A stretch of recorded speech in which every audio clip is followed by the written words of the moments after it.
Friends, तो आज हम करेंगे क्लास 8 साइंस चैप्टर नंबर 13 जिसका नेम है साउंड। इसके पहले हमने देखा था कि साउंड क्या होता है और उसमें अगर हम जो भी आवाज़ बोलते हैं तो वो हमें सुनती कैसे है, हमारा जो भी ईयर होता है वो कैसा होता है। तो ये सब हमने हमारे पिछले वीडियोस में देखा था। इस वीडियो में हम करेंगे साउंड इन ह्यूमन, मतलब जो भी ह्यूमन बीइंग्स होते हैं वो साउंड को बोल कैसे पाते हैं।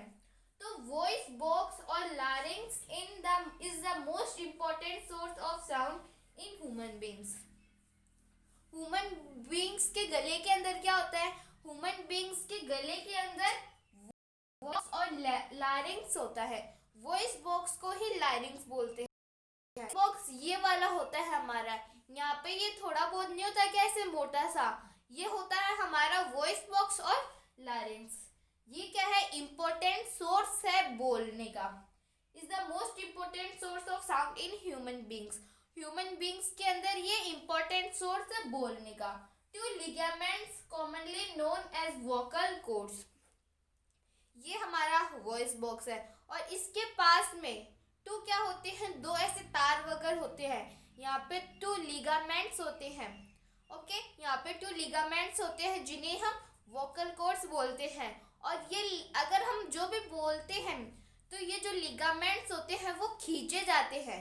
तो वो खींचे जाते हैं और बीच में एक एरिया होता है, यहाँ पे थोड़ी सी जगह होती है जिससे जो भी हवा है वो बाहर निकलती है साउंड के रूप में, है ना। यहाँ पे वॉइस बॉक्स हो गया और यहाँ पे टू लिगामेंट्स हो गए। बीच में थोड़ी सी जगह होती है जिससे जो भी हवा है वो साउंड के रूप में निकलती है। तो टू लिगामेंट्स होते हैं जिन्हें हम वोकल कॉर्ड्स बोलते हैं। Are stretched across the larynx in such a way that is leaves a narrow slit between them for the passage of air.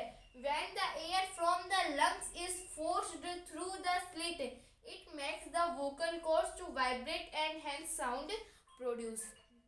जब हमारे लंग से जो हवा है वो निकलती है, तो जब हमारे लंग से हवा निकलती है तो वो साउंड के रूप में निकलती है, वो साउंड के रूप में निकलती है।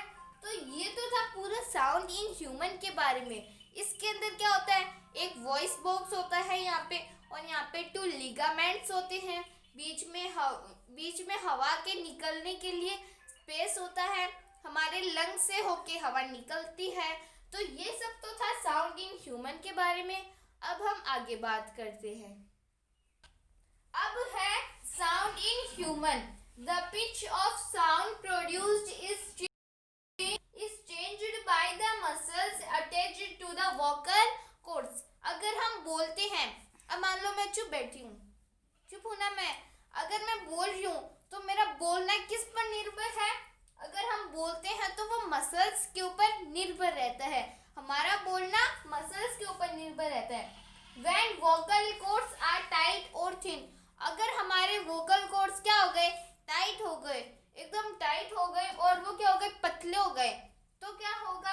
They produce sound on high frequency, तो आवाज तेज होगी। अगर हमारे वोकल कॉर्ड्स टाइट हो गए या फिर थिन हो गए, आवाज तेज होगी, तो उसे हम बोलते हैं श्रिल साउंड, उसे हम बोलते हैं श्रिल साउंड। अब ये श्रिल क्या होता है, पिच क्या होता है, ये सब हमने हमारे प्रीवियस वीडियोस में देखा था। तो श्रिल साउंड मतलब तेज आवाज हो जाती है। लूज एंड थिक, अगर किसी के जो भी वोकल कॉर्ड्स है वो लूज है या फिर थिक है तो उसे हम बोलेंगे लो फ्रीक्वेंसी, मतलब कम फ्रीक्वेंसी। एग्जाम्पल लेते हैं बेस फ्रीक्वेंसी। किसका एग्जाम्पल लेते हैं हम? Base frequency. बेस फ्रीक्वेंसी मतलब जो बूढ़े लोग होते हैं वो बेचारे, उनकी जो भी वोकल कॉर्ड्स होती है वो लूज हो जाती है और थिक हो जाती है, इसलिए उनकी जो भी आवाज़ है वो धीरे होती है। तो ये सब तो था साउंड इन ह्यूमन के बारे में। अब हम जो भी इंस्ट्रूमेंट्स होती है उनकी बात करेंगे। अब है musical instruments and sound produced by them. Musical instruments और उनके द्वारा जो साउंड प्रोड्यूस होता है उन सभी की हम बात करेंगे। किसी म्यूजिकल इंस्ट्रूमेंट से हवा से क्या होता है? साउंड प्रोड्यूस होता है, जैसे फ्लूट, किसी म्यूजिकल इंस्ट्रूमेंट से जो लेदर का नहीं होता क्या, उसके ऊपर हमें पीटने से साउंड प्रोड्यूस होता है, जैसे ढोलक वो वगैरह। और किसी म्यूजिकल इंस्ट्रूमेंट्स का पूजा में भी यूज होता है, तो हम उन सभी की बात करेंगे। स्ट्रिंज इंस्ट्रूमेंट, स्ट्रिंज मतलब तार, तो जिनको हम तार को ऐसे करने से साउंड प्रोड्यूस होता है, उन्हें हम तंता वाद्य कहते हैं संस्कृत के अंदर। उन्हें हम संस्कृत में तंता वाद्य बोलते हैं। टाइट स्ट्रिंग, उनके अंदर टाइट स्ट्रिंग होती है, एक वायर होता है। वुडन फ्रेम्स, और वुडन भी, उसके अंदर वुडन फ्रेम्स भी होता है, और पार्शियली होलो, और वो आगे से होलो होता है, मतलब उसके अंदर कुछ भी नहीं होता।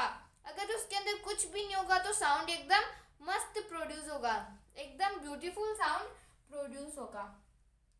एग्जाम्पल ले लेते हैं क्या हमारा जो भी गिटार है, इन सब में अगर हम वायर को खींचते हैं तब साउंड प्रोड्यूस होता है। वो लकड़ी का भी बना हुआ होता है, और वो ऐसे गोल होता है आगे से उसके अंदर ऐसे गोल होता है, और ऐसे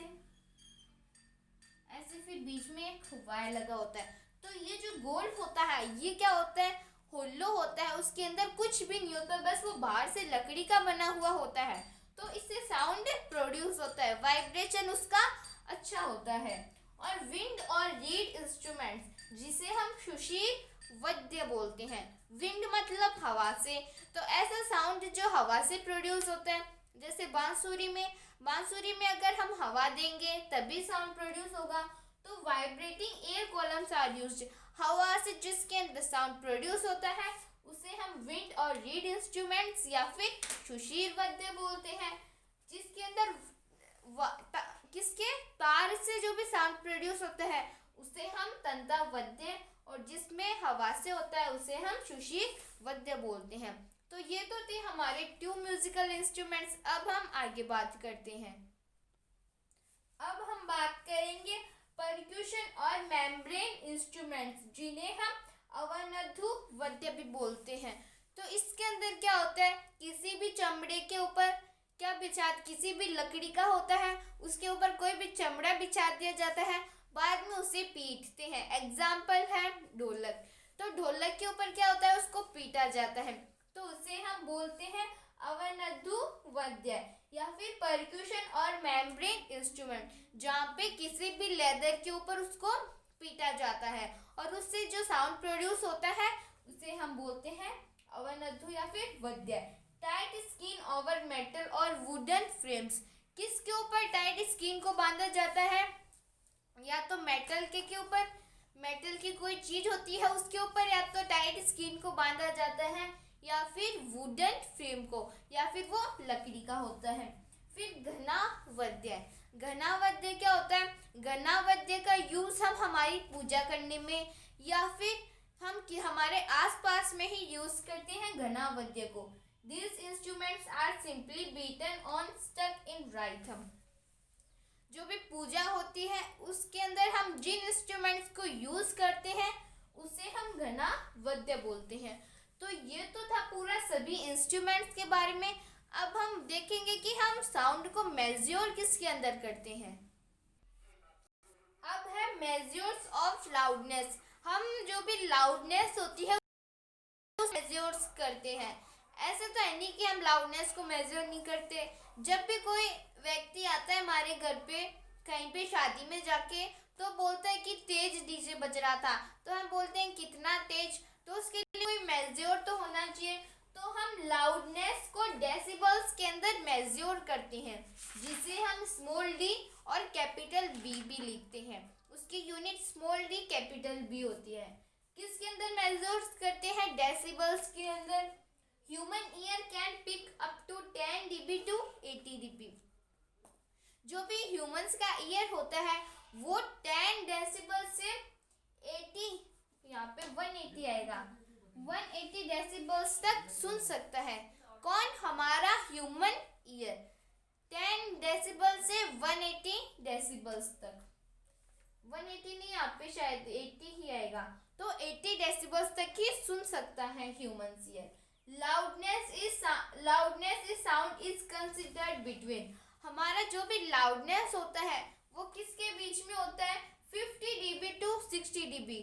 अगर इससे ज़्यादा हुआ तो हमें हमारा जो भी कान का पर्दा होता है वो फटने के चांसेस है, तो वो 50 डीबी टू 60 डीबी तक सुन सकते हैं, इसके ज़्यादा नहीं होना चाहिए। Human can tolerate up to 80 decibels more than that cause pen.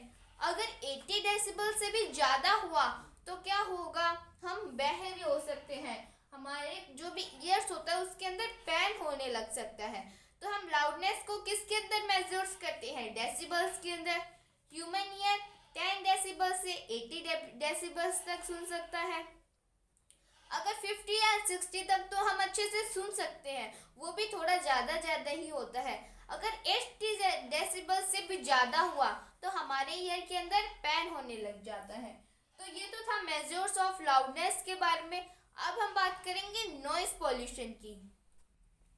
अब है ये नॉइस पॉल्यूशन क्या होता है। नॉइस का मतलब शोर शराबा। हमारे